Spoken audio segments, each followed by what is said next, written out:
Hello student, एक बार पुनः आप सभी का आपके अपने यूट्यूब चैनल आमंत्रण क्लासेस में स्वागत है।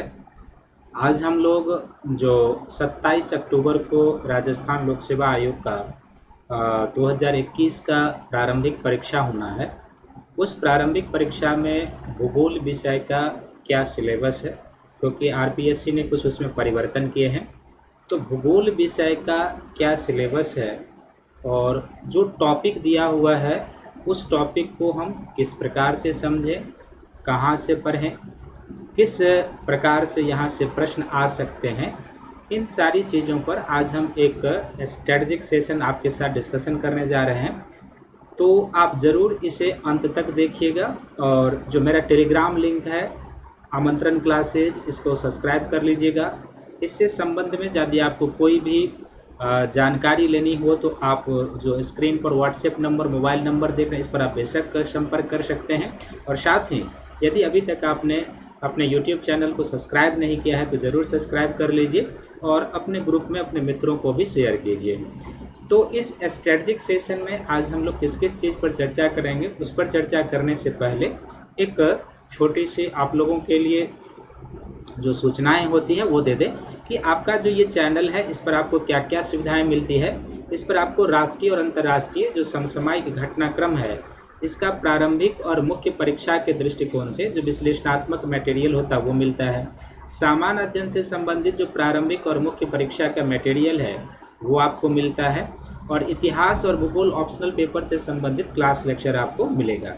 जैसे पहले बताया कि संदर्भ में यदि आप कोई क्वेरी करना चाहते हैं तो आप इस मोबाइल नंबर पर हमसे संपर्क कर सकते हैं। साथ ही अब आप मेरा क्लास जो है मेरे ऐप पर भी देख सकते हैं, जिसे आमंत्रण क्लासेज ऐप कहते हैं, और ये आप अपने मोबाइल के प्ले स्टोर से जाके डाउनलोड कर लीजिए। ये इसका लिंक भी है, लिंक के थ्रू भी आप डाउनलोड कर सकते हैं।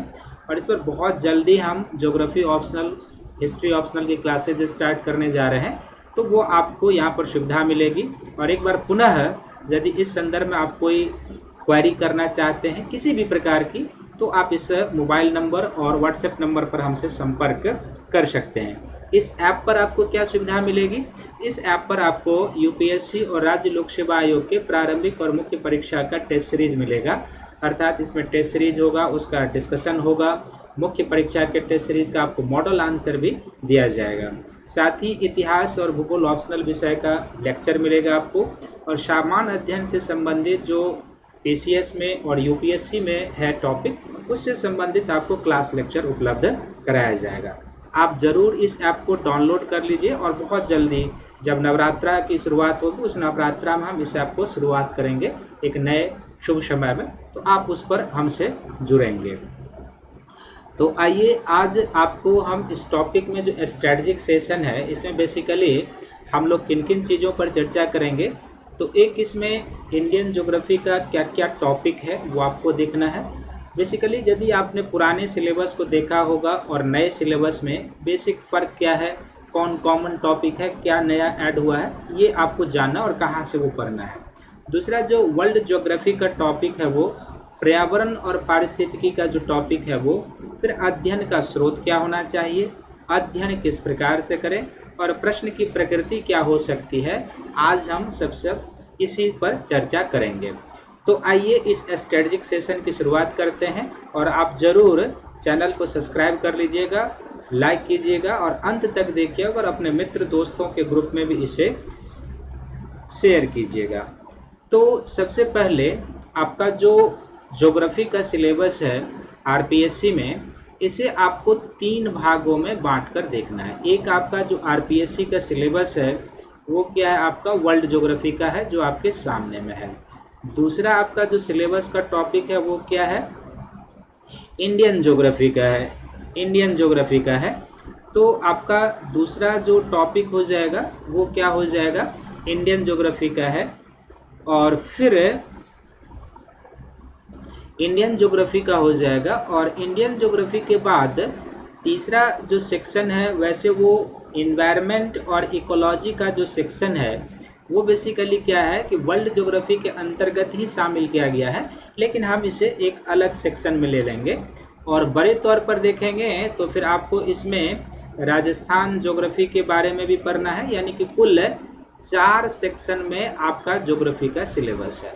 तो राजस्थान के ज्योग्राफी को आप जानते होंगे, उस पर हम डिस्कशन नहीं करने जा रहे हैं। ये जो 3 सेक्शन है इस पर, तो एनवायरनमेंट और इकोलॉजी का जो टॉपिक है ये आपके 2 जगह पर अवस्थित है। एक वर्ल्ड ज्योग्राफी का जो सिलेबस दिया है आरपीएससी ने उसमें है, और कुछ जो साइंस एंड टेक्नोलॉजी का जो टॉपिक दिया है यूपीएससी ने उसमें जो है सो आपका सिलेबस है एनवायरनमेंट का। क्या क्या होगा हम उस पर चर्चा करेंगे। तो आपको वर्ल्ड ज्योग्राफी में सबसे पहले क्या क्या पढ़ना है, तो प्रमुख स्थलाकृतियाँ, टोपोग्राफी पढ़नी है। टोपोग्राफी में क्या क्या, तो पर्वत पढ़ना है, पठार पढ़ना है, मैदान पढ़ना है और मरुस्थल पढ़ना है। देखो यहाँ पर इस टॉपिक को आपको समझना कैसे है और किस तरीके से आपसे यहाँ से प्रश्न पूछे जा सकते हैं, वो मैं एक एक कर आपको यहाँ पर टॉपिक के साथ ही बताते चलता हूँ, तो आपके लिए ज़्यादा बढ़िया होगा। सबसे पहली बात क्या है कि आपको यहाँ पर ये जानना होगा कि स्थलाकृतियाँ जब ये दिया हुआ है, आपको ये जानना होगा कि सबसे पहले स्थलाकृति किसे कहते हैं, स्थलाकृति किसे कहते हैं, टोपोग्राफी किसे कहते हैं, ये आपको जानना होगा। स्थलाकृति किसे कहते हैं। दूसरा आपको यहाँ पर जानना होगा कि स्थलाकृति के प्रकार जानने होंगे। स्थलाकृति के प्रकार, तो स्थलाकृति के 3 प्रकार होते हैं, यानी 3 श्रेणियों में रखा जाता है। इसमें एक होता है जिसको हम लोग प्रथम श्रेणी के उच्चावच कहते हैं। प्रथम श्रेणी के उच्चावच क्या कहते हैं, फर्स्ट रैंक रिलीफ कहते हैं। एक होता है जिसको हम लोग द्वितीय श्रेणी के उच्चावच कहते हैं, और एक होता है जिसे हम क्या कहते हैं, तृतीय श्रेणी के उच्चावच। तो सबसे पहले आप ये जान लीजिएगा कि स्थलाकृतियों को जो कैटेगरी किया जाता है वो, और फिर स्थलाकृति को उत्पन्न करने वाले जो कारक होते हैं ये भी आपको जानना है। स्थलाकृति को सृजन करने वाले कारक, और इन कारकों को भी आप 2 वर्गों में बांटकर समझेंगे। इन स्थलाकृतियों को सृजित करने वाले जो आंतरिक फोर्सेज हैं या जो आंतरिक बल हैं वो क्या है वो आपको जानना होगा, और दूसरा जो इसको उत्पन्न करने वाले बाहरी बल हैं जो एक्सटर्नल फोर्सेज हैं वो आपको जानना होगा। ये तो पहले इसका बेसिक कॉन्सेप्ट है। अब जो पर्वत है, पठार है, मैदान है, इस प्रकार की जो स्थलाकृतियाँ हैं इसके बारे में आपको अध्ययन करना है। तो जैसे पर्वत के बारे में जब आप अध्ययन करेंगे तो सबसे पहले आपको ये समझ लेना है कि आखिर पर्वत हम किसे कहेंगे, पर्वत क्या है, आपको ये एक ध्यान में रखना है। दूसरा, पर्वत के जो प्रकार होते हैं ये आपको ध्यान में रखना है। और तीसरा, इसी प्रकार में जैसे विवर्तनिक पर्वत होता है, ब्लॉक पर्वत होता है, हॉस्ट पर्वत होता है, ज्वालामुखी पर्वत होता है, तो ये टाइप्स हो गए और इसका एग्जाम्पल। तो प्रकार हो गया, और फिर प्रकार के बाद इस प्रकार के पर्वत का जो है सो आपको एग्जाम्पल याद रखना है, और एग्जाम्पल के साथ साथ उसकी अवस्थिति कहाँ पर है, कहाँ उसका लोकेशन है, ये आपको ध्यान में रखना है कि अवस्थिति उसका कहाँ है। ठीक उसी प्रकार से पठार में भी आपको इसी तरीके से करना है कि पठार किसे कहते हैं, पठार क्या, पठार का प्रकार कितने प्रकार का होता है, और फिर प्रत्येक प्रकार के पठार का एग्जाम्पल और उसकी अवस्थिति कहाँ पर है ये। इसी तरीके से जब आप मैदान के बारे में पढ़ेंगे तो मैदान किसे कहते हैं, मैदान का प्रकार, कितने प्रकार के मैदान होते हैं वो, और प्रत्येक प्रकार के मैदान का एग्जाम्पल और उसकी अवस्थिति भारत में भी और विश्व में भी।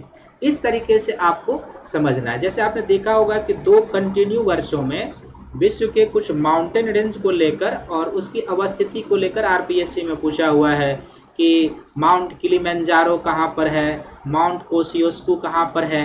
इस तरीके से प्रश्न ये पूछे हुए हैं।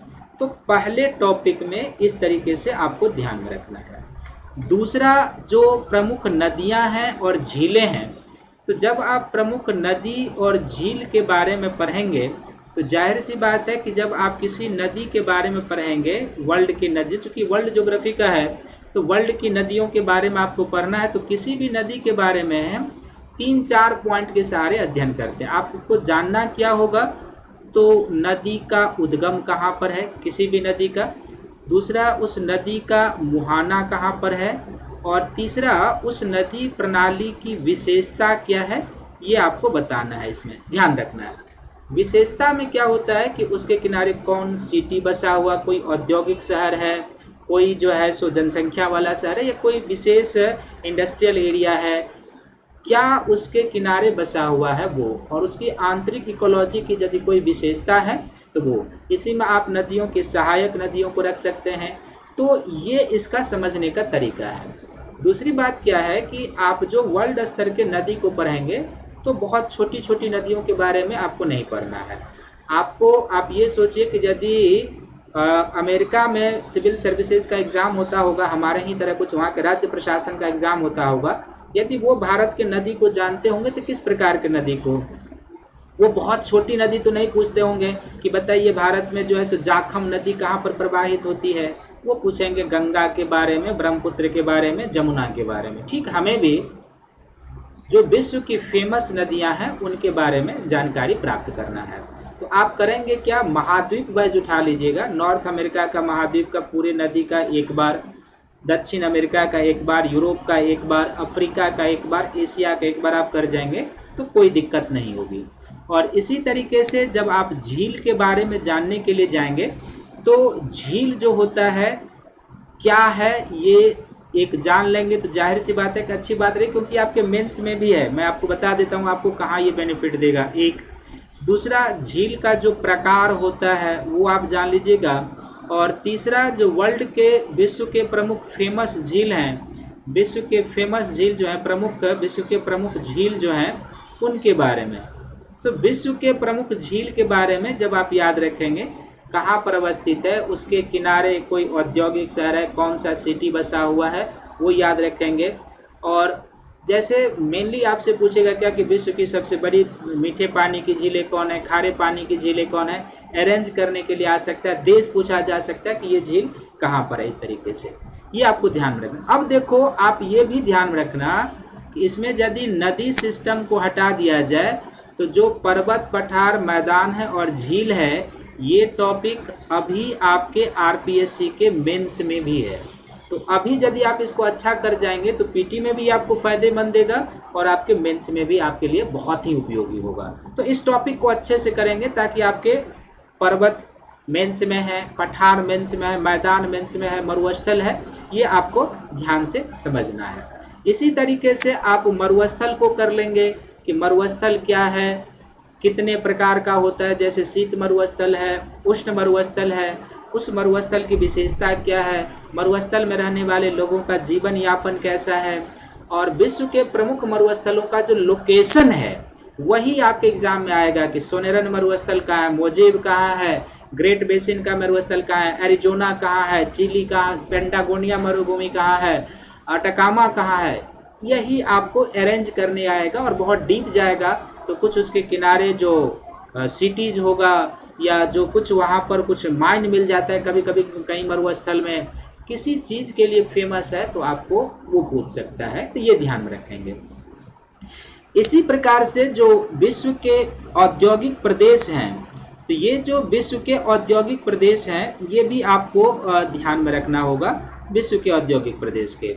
और जब आप विश्व के औद्योगिक प्रदेश को पढ़ेंगे तो जाहिर सी बात है कि आपको इसमें क्या करना है, आप महाद्वीप वाइज चले जाइएगा कि जैसे नॉर्थ अमेरिका महाद्वीप के जो प्रमुख औद्योगिक प्रदेश हैं वो जो साउथ अमेरिका महाद्वीप में है वो, यदि अफ्रीका महाद्वीप जाएंगे तो यहाँ पर क्या है अफ्रीका का, एशिया महाद्वीप का जो प्रमुख औद्योगिक प्रदेश है वो, फिर यूरोप महाद्वीप का जो प्रमुख औद्योगिक प्रदेश है वो, और फिर ऑस्ट्रेलिया या ओशनिया का जो देश है यहाँ के जो कुछ औद्योगिक प्रदेश हैं वो।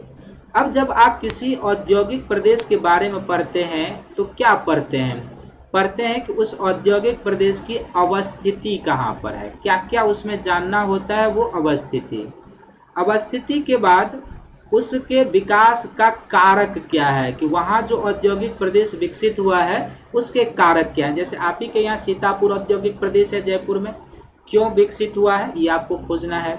और फिर कोई जो औद्योगिक प्रदेश है उसमें किस प्रकार के उद्योग पाए जाते हैं, किस प्रकार के उद्योग पाए जाते हैं, ये आपको ध्यान में रखना है। अब देखो मैं यहाँ पर बता देता हूँ कि वो बहुत डीप में नहीं जाएंगे। अभी जो आरपीएससी का 2-3 बार एग्जाम हुआ है उसमें आप देखेंगे डायरेक्ट औद्योगिक प्रदेश पूछा है कि जो उत्तरी अपलेशियन औद्योगिक प्रदेश है वो कहाँ पर है, दक्षिणी अपलेशियन औद्योगिक प्रदेश है वो कहाँ पर है, इस तरीके से प्रश्न पूछे जाते हैं, बहुत डीप में नहीं। हाँ, लेकिन कभी ये हो सकता है कि जैसे अमेरिका का शिकागो दे देगा और सामने में दे देगा मैच करने के लिए किस उद्योग के लिए फेमस है, बुफेलो दे देगा किस उद्योग के लिए फेमस है, पेंसिल्वानिया किसके लिए फेमस है। तो इसलिए आपको यहाँ पर किस प्रकार के उद्योग हैं और यहाँ पर कौन, चूंकि औद्योगिक प्रदेश जब होता है ना तो उसमें एक साथ कई सारे उद्योग पाए जाते हैं, तो कौन सा उद्योग केंद्र है, कौन सा उद्योग केंद्र है उसके अंतर्गत और किस प्रकार के उद्योग के लिए फेमस है, ये आपको ध्यान में रखना है। तो ये जो है सो आप एक बार एक एक महाद्वीप करके कर लेंगे और एक प्रश्न यहाँ से डिफिनिट रहेगा, एक प्रश्न औद्योगिक प्रदेश से डिफिनिट पूछे जाते हैं, ये ध्यान रखेंगे। पुराने सिलेबस में विश्व के परिवहन, जल परिवहन दिए हुए थे वो यहाँ पर हटा दिया गया है। बाकी पुराने सिलेबस जो थे इससे पिछला वाला, उसमें भी पर्वत, पठार, मैदान था, मरुस्थल था, झीलें थे, नदियाँ, औद्योगिक प्रदेश, ये पिछले वाले सिलेबस में भी थे। पर्यावरणीय मुद्दे पिछले वाले सिलेबस में, अब उसको थोड़ा सा और क्लियर कर दिया गया है। पिछले वाले सिलेबस में पर्यावरणीय मुद्दे क्लियर नहीं किए गए थे। अब मैं यहाँ पर एक चीज कहूंगा, जो पर्यावरणीय मुद्दे वाले टॉपिक है वर्ल्ड ज्योग्राफी के अंतर्गत, उसको मैंने कंपाइल करके एक ही जगह पर रखा है जो आगे आपको बताएंगे। अब यहाँ पर एक चीज मैं कहूंगा कि इन चीजों को यदि आपने पतंजलि आईएएस का क्लास किया होगा मेरा जयपुर सेंटर पर, तो ये हर एक टॉपिक मेरा पढ़ाया हुआ है। पीटी में मैंने मैपिंग कराया है, तो पीटी के मैपिंग में पर्वत के बारे में बताया हुआ, प्रत्येक पठार, प्रत्येक मैदान, प्रत्येक मरुस्थल, प्रत्येक नदी और प्रत्येक झील के बारे में बताया हुआ, औद्योगिक प्रदेश के बारे में बताया हुआ। तो आपको कोई टेंशन लेने की जरूरत नहीं है, आप उसी कॉपी को, मैपिंग वाले कॉपी को पलट दीजिए और अभी से 2-3 बार रिवीजन कर दीजिए। मैं गारंटी देता हूं कि आपका एक भी प्रश्न वर्ल्ड ज्योग्राफी से गलत नहीं होगा। और साथ ही वर्ल्ड ज्योग्राफी का जो मैंने पढ़ाया है अभी के हिसाब से आपको जियोमॉर्फोलॉजी नहीं पढ़ना है। जो भूआकृति विज्ञान है सिलेबस के हिसाब से आपको क्या है कि भूआकृति विज्ञान जो है सो आपको नहीं पढ़ना है सिलेबस के हिसाब से, चूंकि सिलेबस में नहीं, ये नहीं पढ़ना है। इसी तरीके से आपको जलवायु विज्ञान भी नहीं पढ़ना है और तीसरा आपको समुद्र विज्ञान भी नहीं पढ़ना है। ये तीनों नए सिलेबस में इंक्लूड नहीं है, तो इस पर आप बहुत ज़्यादा समय मत कीजिएगा। आपको करना क्या है एक्चुअली कि इसमें जैसे अभी साइक्लोन चर्चा में गुलाब आया है बंगाल की खाड़ी में, निसार अरब सागर में डेवलप हो रहा है, तो ये करंट को थोड़ा सा रिफ्रेश करके रखना है।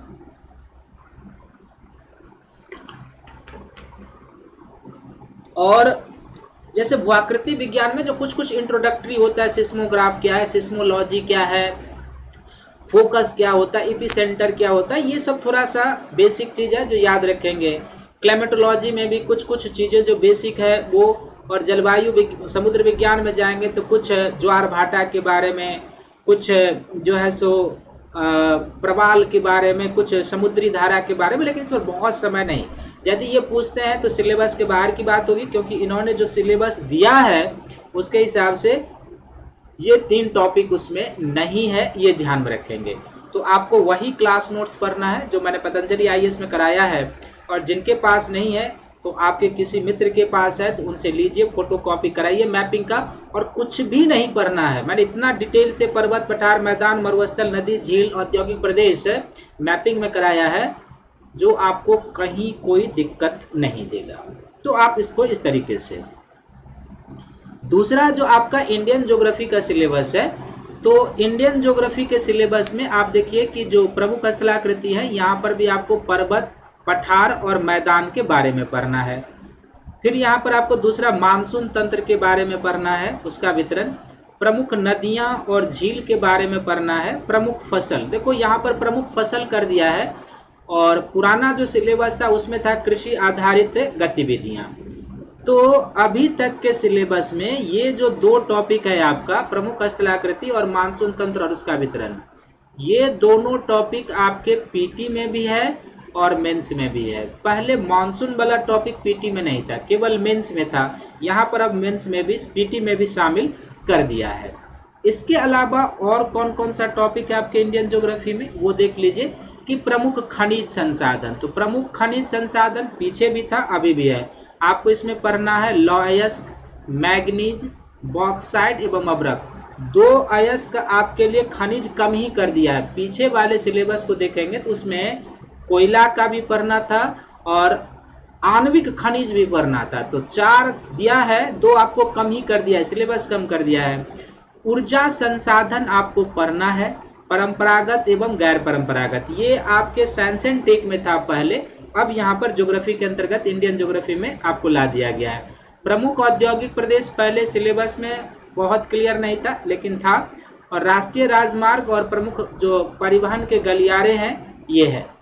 तो अब इसके अध्ययन के जो तरीके होंगे और कैसे आपको समझना है, वो आपको ध्यान से देखना है। सबसे पहले क्या है कि आप जब इंडियन ज्योग्राफी को पढ़ेंगे तो प्रमुख स्थलाकृतियों में पर्वत, पठार, मैदान जो है, तो जब हम लोग इसको आप जो भारत का भौगोलिक विभाजन पढ़ते हैं ना, उसके अंतर्गत आप इसको पढ़ते हैं। भारत का जो हम लोग भौगोलिक या प्रादेशिक डिवीजन पढ़ते हैं, भौगोलिक विभाजन या प्राकृतिक विभाजन वाला जो टॉपिक पढ़ते हैं हम लोग, उसमें इसको पढ़ते हैं।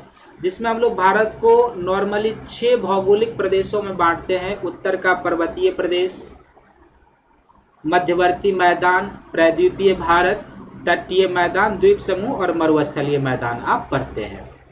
तो यहाँ पर भारत के भौगोलिक प्रदेश के सहारे पढ़ा जा सकता है, एक ये तरीका हो सकता है। दूसरा इसका तरीका हो सकता है कि यदि आप एज इट इज सिलेबस के हिसाब से जाना चाहते हैं तो आप भारत के प्रमुख पर्वत की लिस्टिंग कर लीजिए पहले, और पर्वत की लिस्टिंग करने के बाद आप क्या कर लीजिए कि इसकी जो अवस्थिति है वो कहाँ पर है वो आप समझ लीजिए। अवस्थिति के बाद ये जो पर्वत है, इसकी जो पर्यावरण है यानी कि इकोलॉजी है वो किस प्रकार की है। तीसरा, चूँकि फैक्ट है तो इसकी जो प्रमुख चोटी है, माउंटेन पिक है, वो देख लेंगे। और थोड़ी सी जो पर्वत की रेंज है तो इसकी लंबाई होगी, फिर इसकी ऊंचाई होगी। तो इस तरीके के चीज़ों को देखा जा सकता है। तो एक आप पूरे देश के पर्वत का लिस्टिंग करके भी इस तरह का नोट्स बना सकते हैं, या इंडियन फिजिकल ज्योग्राफी जैसे पढ़ते हैं उस तरीके से भी जाएंगे तो कहीं कोई दिक्कत नहीं होगी। इसी तरीके से आप पठार में भी जाएंगे तो पठार को भी आप क्या कर सकते हैं, इसकी लिस्टिंग कर सकते हैं। पठार की लिस्टिंग कर सकते हैं कि भारत में पठार कहाँ कहाँ पर है। तो सबसे पहले आप इसकी अवस्थिति देख लीजिएगा कि किस अवस्थिति का अर्थ है कि किस किस राज्य में है। दूसरा आप देख लीजिएगा कि ये किस प्रकार का पठार है। चूँकि टाइप्स ऑफ प्लेट्यू होता है, अभी वर्ल्ड ज्योग्राफी में आपको बताया और मैंने पढ़ाया है, उसको आप देख लीजिएगा किस प्रकार का है, यहाँ का पर्यावरणीय दशा कैसी है, पर्यावरणीय दशा कैसी है ये आपको देख लेना है। और यहाँ पर भी जो पठार की ऊंचाई होती है, किस खनिज के लिए फेमस है तो वो देख लेना है, कोई कृषि होती है तो वो देख लेना है। ये इसके समझने के तरीके होते हैं। और नहीं तो फिर आप जब प्रायद्वीपीय भारत पढ़ने के लिए जाएंगे तो प्रायद्वीपीय भारत बेसिकली पठार और पहाड़ी का समूह है। तो फिजिकल ज्योग्राफी में जब उस डिवीजन को पढ़ते हैं तो हर एक पठार को उसमें हम लोग पढ़ते हैं। तो ये भी एक तरीका होगा।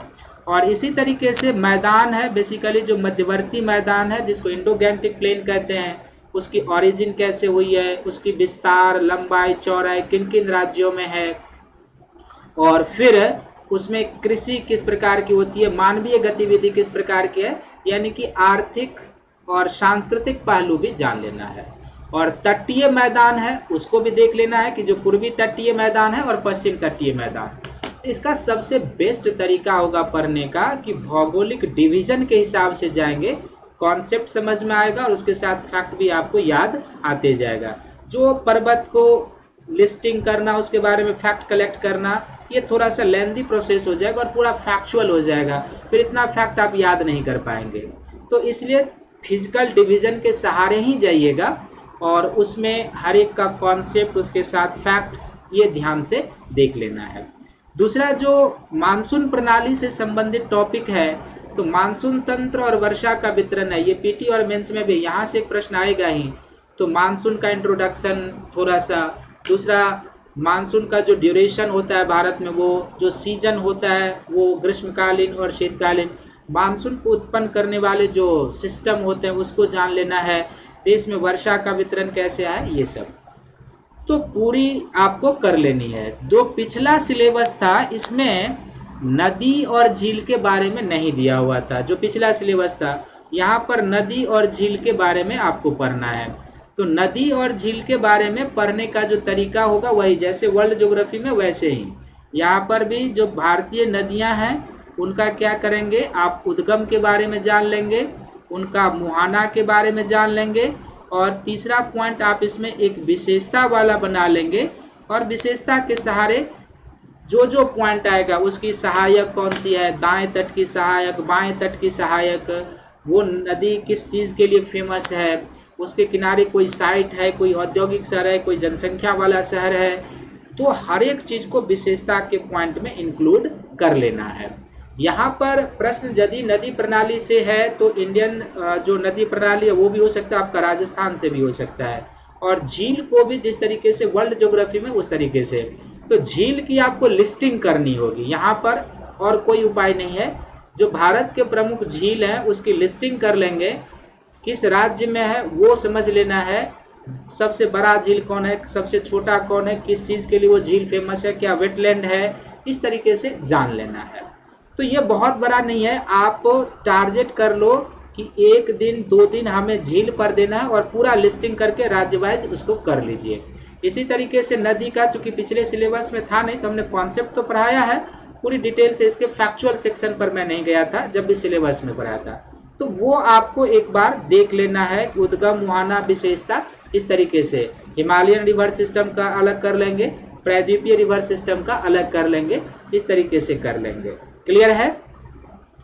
और इसके बाद जो प्रमुख क्रॉप है, तो देखिए कृषि आधारित गतिविधि तो पहले भी था सिलेबस में, ऐसा नहीं है कि ये पहले नहीं था, पहले भी था, लेकिन अब क्या किया गया है कि आपको फसल दे दिया गया है, प्रमुख फसल।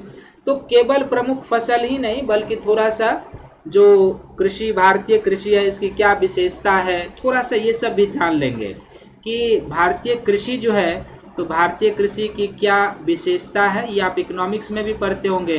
विशेषता के साथ साथ इसकी समस्या क्या है, कृषि से संबंधित जो नवीन पहलू है, नवीन पहलू कहने का अर्थ है कि कृषि से संबंधित जो करंट का समसामयिकी है वो करंट के हिसाब से भी पूछ सकता है और सिलेबस के हिसाब से, तो ये ध्यान में रखें। अब ये जो प्रमुख फसल है, गेहूं है, चावल है, कपास, गन्ना, चाय, कॉफ़ी, इन सभी फसलों को आपको समझना कैसे है, तो ये आप देखिए। सबसे पहला आपको इसमें समझना है कि प्रत्येक फसल के उत्पादन के लिए आवश्यक भौगोलिक दशा क्या होगी। प्रत्येक फसल के उत्पादन के लिए आवश्यक भौगोलिक दशा, क्योंकि हर एक फसल के उत्पादन के लिए अलग अलग भौगोलिक दशा की आवश्यकता होती है। तो गेहूं किस प्रकार के भौगोलिक दशा में होगा, यानी कि मृदा कैसी चाहिए, वर्षा कितनी चाहिए, तापमान कितना चाहिए, कम से कम इस 3 पॉइंट के सहारे तो आपको जानना ही है। यानी कि प्रत्येक फसल में वो किस प्रकार के मृदा में होगी, उसके लिए वर्षा कितनी होनी चाहिए और उसके लिए तापमान कितना होना चाहिए, ये 3 पॉइंट भौगोलिक दशा में मिनिमम आता है। और बहुत सारा होगा लेकिन इतना आप जान लेंगे। भौगोलिक अवस्थिति के बाद दूसरा इसका क्या हो जाएगा, दूसरा इसका जो भारत में उत्पादक राज्य है वो आपको ध्यान में रखना होगा। तो इसमें 2 तरीके से आप चले जाएंगे, एक उत्पादक राज्य ऑल ओवर और एक होता है उत्पादकता, प्रोडक्टिविटी। उत्पादकता सबसे अधिक कहाँ है और सबसे अधिक उत्पादन कहाँ पर होता है, ये तो इसमें पहला, दूसरा, तीसरा कम से कम अरेंज करके आपको रखना होगा कि गेहूं का सर्वाधिक उत्पादन कहाँ होता है, 2-3 राज्य याद रखना है। उत्पादकता यानी प्रति हेक्टेयर या एकड़ सबसे अधिक उत्पादन किन राज्यों में, वो 2-3 याद रखना है। और गेहूं का जो है सो यहाँ पर आवश्यक कंडीशन क्या है, यदि ये दिया है तो चौथा, इन फसलों से संबंधित जो कुछ उपजी बीज होते हैं, जो उपजी बीज होते हैं, जो वैरायटी होता है ना, ये भी पूछा जा सकता है। कि जैसे मान लीजिए कि पूछ देगा आपसे कि बताइए कि जो नॉरिन 10 है ये किसका बीज है, ये किस फसल का जो है हाइब्रिड बीज है। या आप सोनालिका का नाम सुना होगा, पूछ देगा कि सोनालिका किसका हाइब्रिड बीज है या किसकी उन्नत नस्ल की बीजें हैं, ये बताइए। तो ये 4 पॉइंट के सहारे प्रत्येक जो आपके सिलेबस में दिया हुआ है फसल आपको समझना है। अब देखो पुराने सिलेबस में इस तरीके से नहीं था, उसमें था कृषि आधारित गतिविधियां।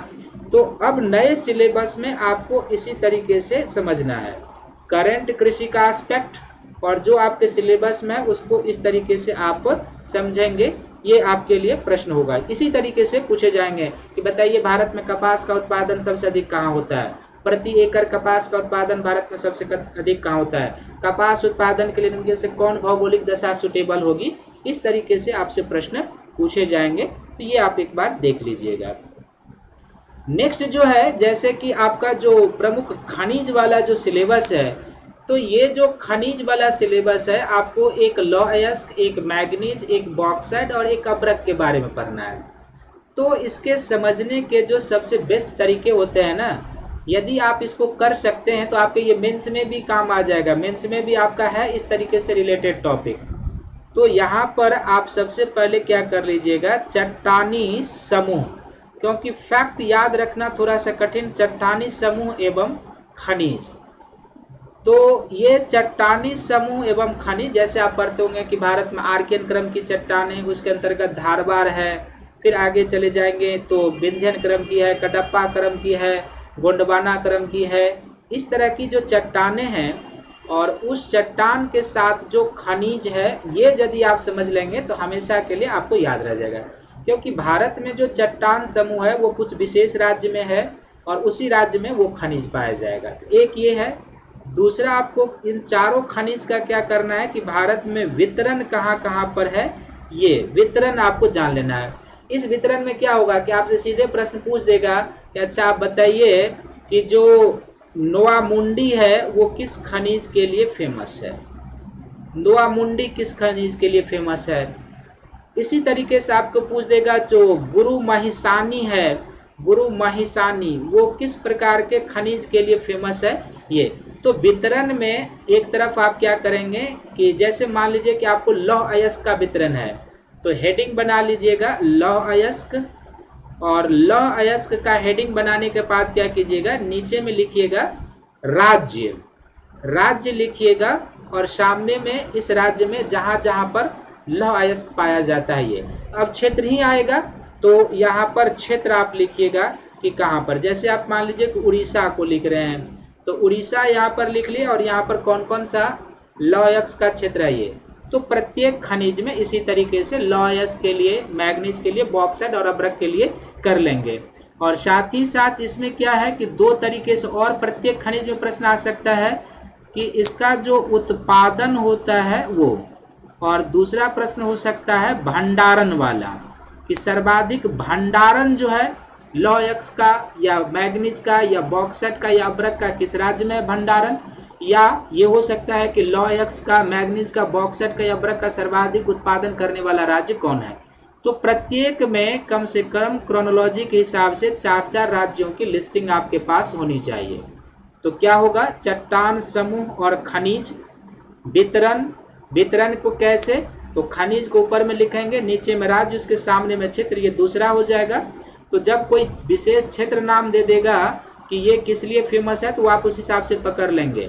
फिर उत्पादन कहाँ कहाँ पर हो, उत्पादक राज्य कौन है और श्रेष्ठ भंडारक राज्य कौन है, ये आपको इसमें देखना है। ये पीछे वाले सिलेबस में भी था, तो यदि आपने पढ़ाई की होगी तो इसमें आपको बहुत कुछ करने की जरूरत नहीं है, उसी कॉपी को आप रिवीजन एक बार कर लीजिएगा।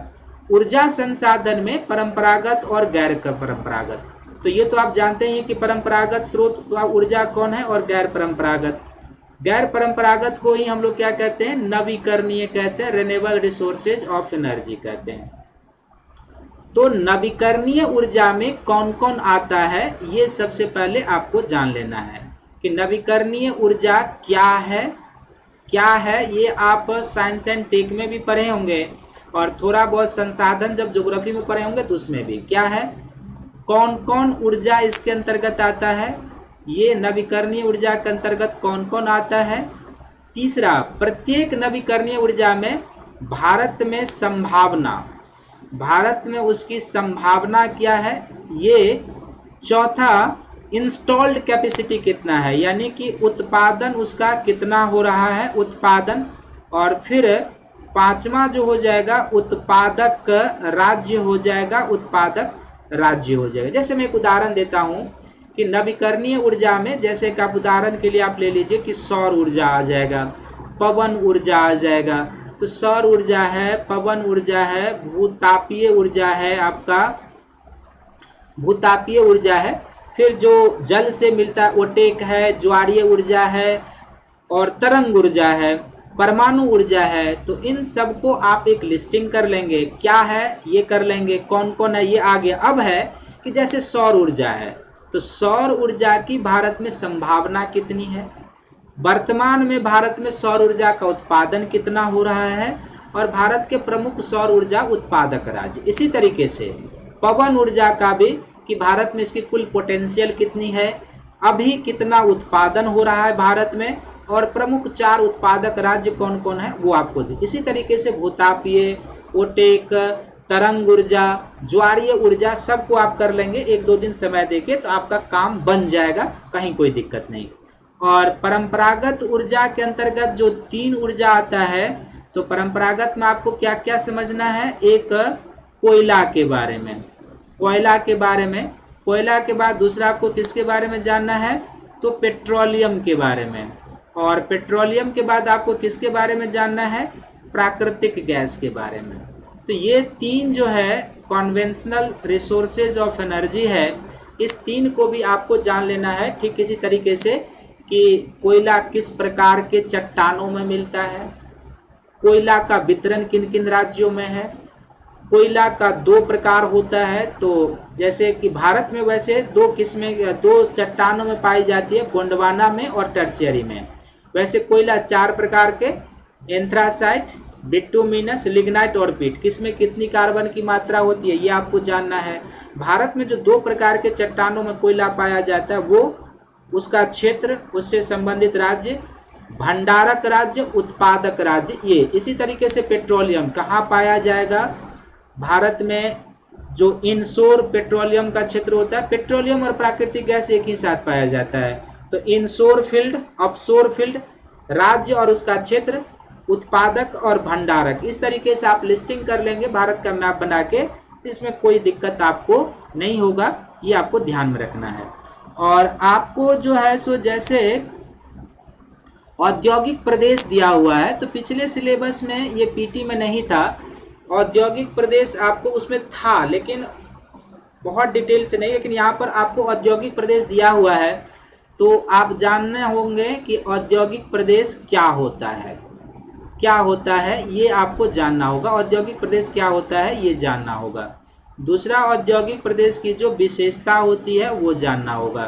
तीसरा, औद्योगिक प्रदेश के जो अवस्थिति के कारण होते हैं, कहीं पर जो औद्योगिक प्रदेश का विकास होता है उस कारक को जानना होगा। और फिर भारत में जो 8 औद्योगिक प्रदेश हैं, इस औद्योगिक प्रदेश के बारे में आपको डिटेल से जानना होगा। 8 औद्योगिक प्रदेश है भारत में, इसके बारे में।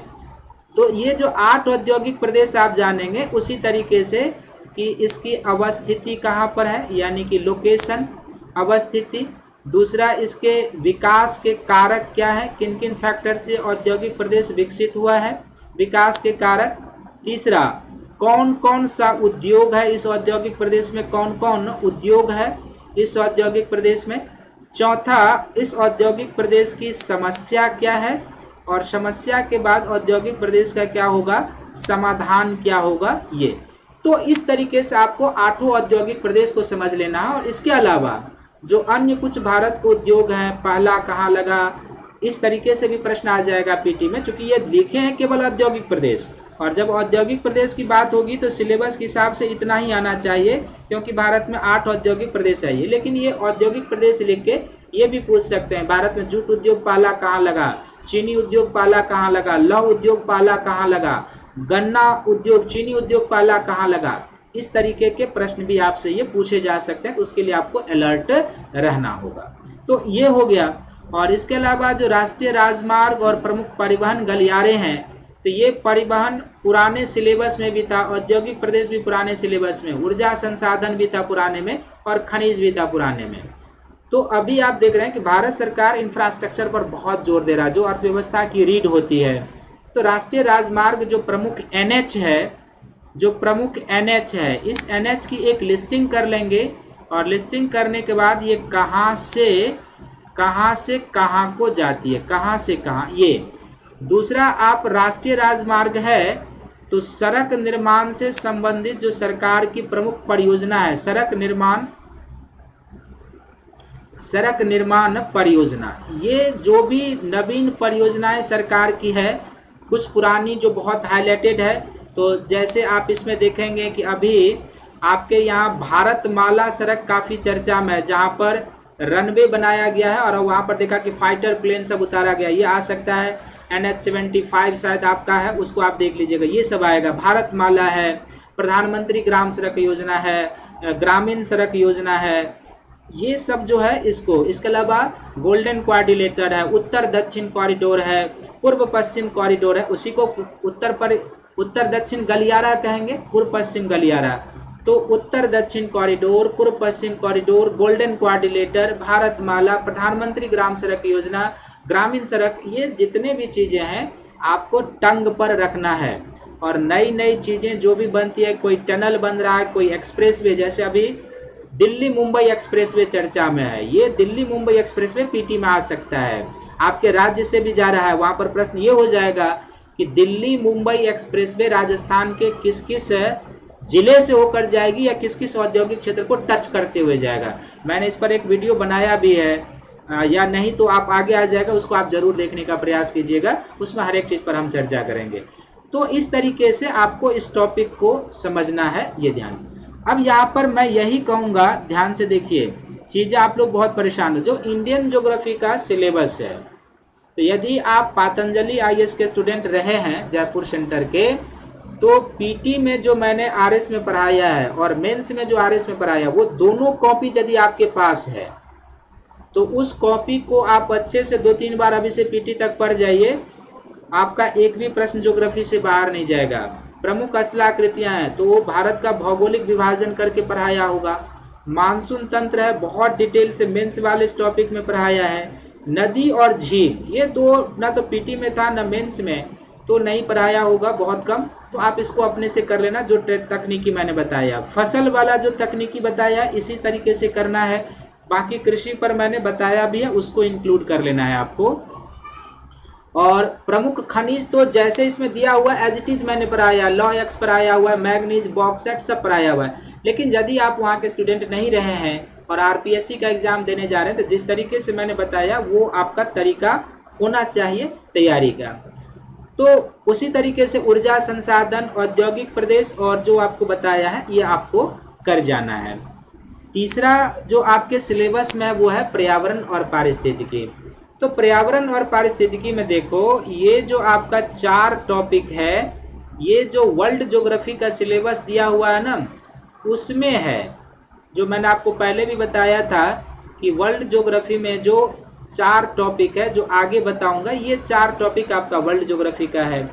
और ये भी 3 टॉपिक पर्यावरण और पारिस्थितिकी का ही है, लेकिन ये 3 टॉपिक कहाँ पर दिया हुआ है, तो ये 3 टॉपिक आपका साइंस एंड टेक वाले टॉपिक में दिया हुआ है, साइंस एंड टेक वाले में। अब देखो, ये जो आपका टॉपिक है आपको समझना किस तरीके से है, ये आपको ध्यान। ये देखो, ये इन्वायरमेंटल प्रॉब्लम है तो आपको उसी रूप में समझना है। जैसे मरुस्थलीकरण है, तो सबसे पहले मरुस्थलीकरण क्या है ये आपको जानना। मैं फॉर्मेटिंग कर देता हूँ, मरुस्थलीकरण क्या है सबसे पहला ये।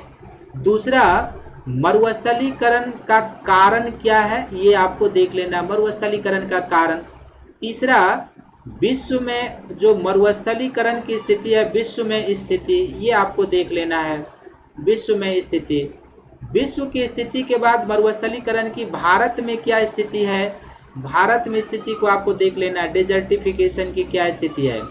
फिर इस मरुस्थलीकरण का जो प्रभाव है वो क्या हो रहा है, फिर मरुस्थलीकरण को रोकने के लिए विश्व स्तर पर क्या प्रयास है, रोकने के प्रयास क्या किए गए हैं ये, और फिर भारत सरकार ने यदि इस दिशा में कोई कदम उठाया है। इस तरीके से आपको इस इन्वायरमेंट के टॉपिक को समझना होगा।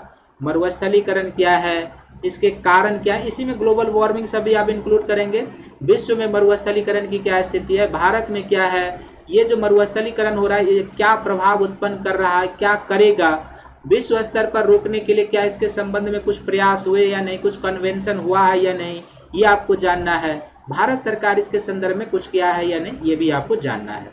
इसी तरीके से आप वनोन्मूलन को भी इसी तरीके से आप जानेंगे, वनोन्मूलन को भी इसी तरीके से। यहाँ पर क्या हो जाएगा कि वनोन्मूलन क्या है, डिफॉरेस्टेशन क्या है, सबसे पहला ये। दूसरा आप डालेंगे कि डिफॉरेस्टेशन का कारण क्या है, ये आपको जानना है। कारण के बाद जो है सो डिफॉरेस्टेशन से क्या प्रभाव होगा, जो डिफॉरेस्टेशन हो रहा है इसका क्या प्रभाव हो रहा है, और फिर हम डिफॉरेस्टेशन को रोकने के लिए क्या कर सकते हैं। ये भारत में डिफॉरेस्टेशन की क्या स्थिति है, ये सारी चीजें भारत में वनीकरण को करने के, चूंकि डिफॉरेस्टेशन का जब है तो इससे कंसर्न जितना भी भारत का होगा वो भी पूछा जा सकता है, चूंकि ये वर्ल्ड ज्योग्राफी में है। तो इसलिए आपको ये ध्यान रखना है कि ये विश्व आधारित भी पूछा जा सकता है। जैसे आप देख रहे हैं कि अभी यूएसए के कैलिफोर्निया में कुछ दिनों में जंगलों में आग लगी थी, तो ये सब भी पूछा जा सकता है, क्योंकि जंगल में आग लगना भी वनोन्मूलन का कारण है जो कुछ ग्लोबल वार्मिंग से संबंधित है। तो आपको वाइड एंगल से इसको इंडिया और वर्ल्ड के कॉन्टेक्स्ट में समझना है। फिर जलवायु परिवर्तन और ग्लोबल वार्मिंग, तो जलवायु परिवर्तन क्या है, ग्लोबल वार्मिंग को कैसे समझते हैं, ग्लोबल वार्मिंग का कारण क्या है, ग्लोबल वार्मिंग पर आईपीसीसी की क्या रिपोर्ट है, ग्लोबल वार्मिंग का प्रभाव क्या हो रहा है, ग्लोबल वार्मिंग के प्रभाव को भारत के स्पेशल संदर्भ में समझना है।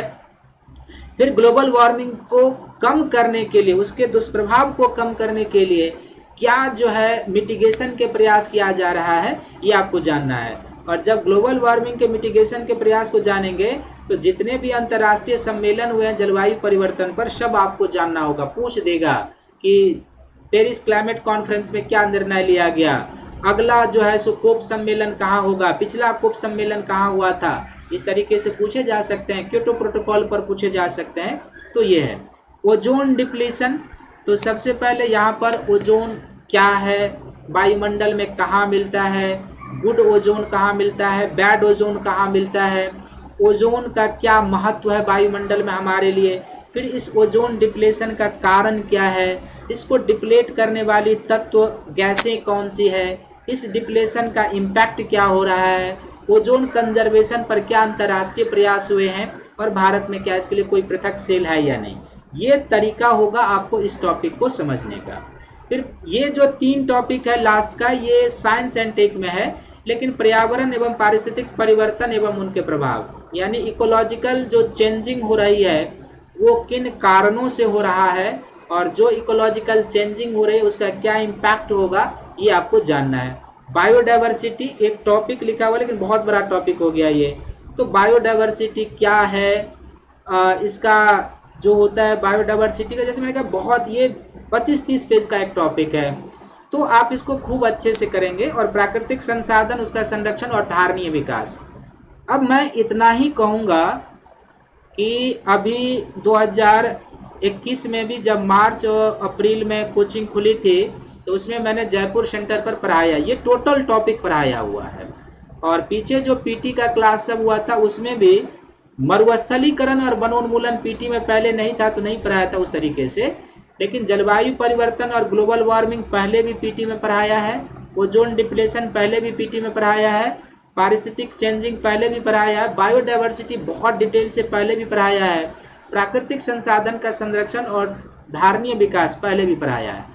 तो यदि आप लोगों के पास पहले के पीटी के क्वेश्चन बैंक हों, पहले के पीटी का मेरा क्लास नोट्स हो, और अभी जो मेंस का कराया है मार्च में जाके वो यदि आपके पास है तो आपकी सारी समस्या का समाधान है, आपको कहीं नहीं जाना होगा, उसमें एक एक चीज बताया होगा।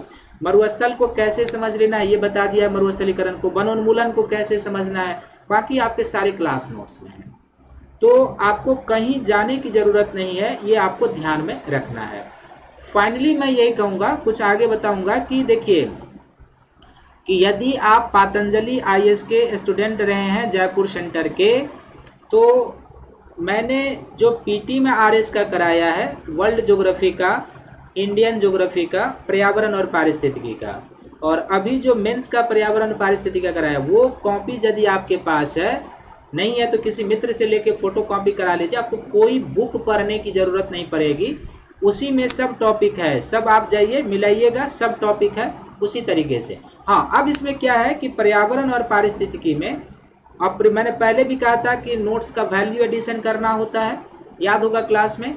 तो आपको मार्च से लेके आपका अक्टूबर में एग्जाम होने जा रहा है, तो इसके बीच में जो पर्यावरण पारिस्थितिकी का करंट है, समसामयिकी है, ये आपको पढ़ लेना होगा मैगजीन से, क्योंकि आप करंट पढ़ेंगे ही तो मैगजीन से पढ़ लेना होगा, नहीं तो वो प्रश्न छूट सकता है, बाकी आपका कोई प्रश्न नहीं छूटेगा ये। और यदि आप कोचिंग नहीं किए हुए हैं, अभी फ्रेशर हैं, समय कम है, तो आपका स्रोत क्या होना चाहिए ये आपको मैं बता देता हूँ। स्रोत क्या होना चाहिए ये आपको बता देता हूँ। स्रोत क्या होना चाहिए,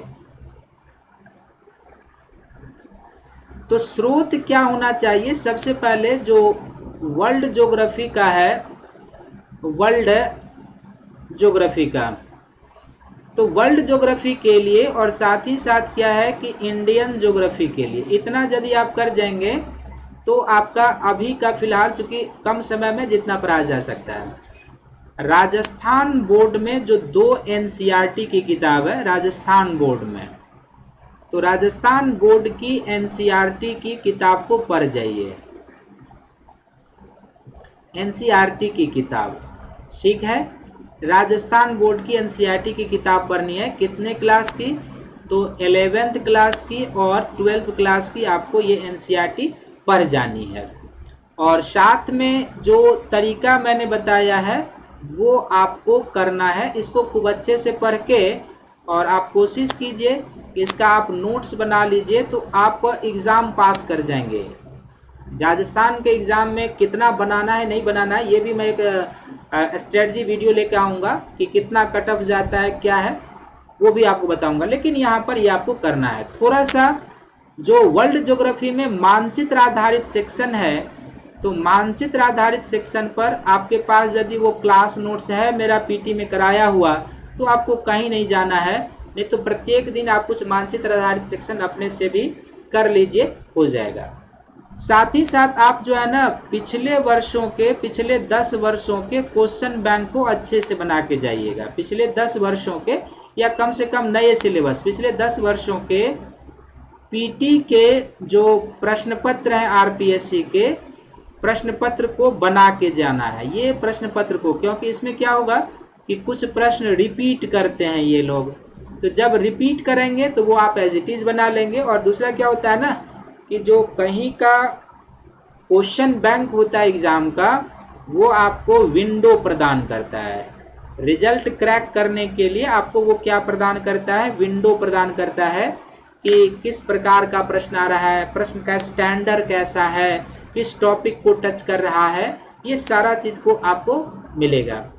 तो आप इसी के सहारे चलिएगा, बहुत भटकिएगा नहीं, रिवीजन बहुत मस्ट है, जो आपके पास सोर्सेज है उसी को आप बार बार पढ़िएगा, और जो तरीका मैंने बता दिया है ज्योग्राफी के लिए, ये यदि आप कर जाएंगे तो आपको कोई दिक्कत नहीं है। यहाँ पर पर्यावरण पारिस्थितिकी मैक्सिमम ये संधि पर आधारित प्रश्न पूछते हैं, कार्टेजेना प्रोटोकॉल किससे है, नागोया प्रोटोकॉल किससे है, तो इसीलिए मैंने कहा कि आपको क्वेश्चन बैंक देख लेना है। तो मैं उम्मीद करता हूं कि जिस तरीके से मैंने बताया है उस तरीके से आप कर लेंगे तो ज्योग्राफी के पीटी में कोई दिक्कत नहीं होगी, जो प्रश्न बने आया है वो सब आपसे बन जाएगा। और जो टॉपिक है इसमें, इससे संबंधित यदि किसी टॉपिक पर आपको क्लास चाहिए, जो वर्ल्ड ज्योग्राफी का है, जो इंडियन ज्योग्राफी का, और जो इन्वायरमेंट और इकोलॉजी का है, इस टॉपिक पर यदि आपको क्लास चाहिए, कुछ मटेरियल, तो आप हमें कमेंट बॉक्स में लिख दीजिएगा। मैं कोशिश करूंगा कि उस टॉपिक पर बहुत से बहुत जल्द आप तक वीडियो पहुंचा दिया जाए। तो वो आप कमेंट बॉक्स में लिख दीजिएगा, मैं कर दूंगा। तब तक के लिए सभी को थैंक यू है, धन्यवाद है। आप लोग इस वीडियो को लाइक कीजिए, शेयर कीजिए, सब्सक्राइब कीजिए अपने अपने ग्रुप में। मुझे इंतजार रहेगा आपके कमेंट का। तो बहुत बहुत थैंक यू है, धन्यवाद।